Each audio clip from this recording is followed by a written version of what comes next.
Okay everybody, today we are going to learn how to do the zigzag stitch as we're going to use it for one of our seam finish samples.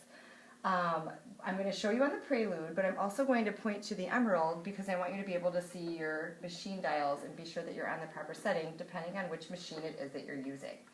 So first I've prepared my fabric, and notice I have my seam sewn at my 5/8 inch seam allowance, back stitching on both sides, and I have this pressed open, nice and flat.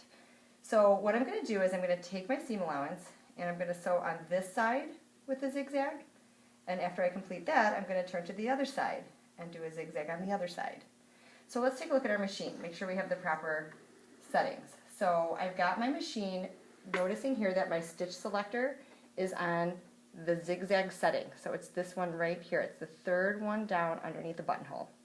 It's going to make this get all goofy and turn on you to different numbers, so you're going to have to adjust that as well. So I've got this on the zigzag setting, and I've got my zigzag because I want to change my stitch width to a 3. We're going to do a 3 right now. You can do anything from a 2.5 to a 4, but we're going to use a 3 today. And then I'm going to go ahead and make sure that my stitch length is also at a 3. I want these two to match. So whether I'm choosing 2.5, 3, or 4, just be sure that these are both on the same one. So notice mine is at 3. And now I'm ready to go. If you're using the emerald on this machine, you're going to need to take a look here at this cheat sheet, this little cheater up here. Notice that this is the zigzag stitch that we're going to utilize. We're going to use number 2. So we want to create this stitch here, so it says 2. So I'm going to turn my dial so that the 2 is lined up with the little notch right there. So that's going to be that specific stitch. Now I've gone ahead up here and I've changed my stitch width to 3. And then down here, my stitch length to 3. So noticing that that's there as well. Okay? So depending on which machine you have, make sure you make the proper selection. Okay, so let's get started. And I'm going to go ahead and take my seam allowance. Remember, notice I've got everything else to the left-hand side. I'm only going to be on this one single side of the fabric here. And I'm going to go ahead, I'm going to take my fabric, and I'm going to line it up so that it's about a 1/4 inch here to get started. Okay? So that I've got the edge of my fabric, the raw edge, lined up with the edge of my presser foot, and that's going to help me sort of judge where I want my zigzag to be. So when I go ahead and get started with my presser foot down, I'm just going to go for it.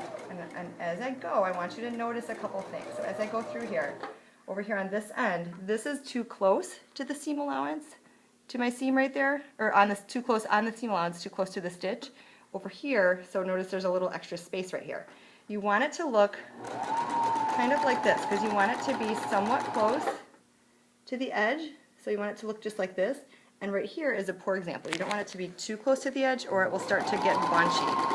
So as I go through, I will finish off my stitch and show you what I want it to look like.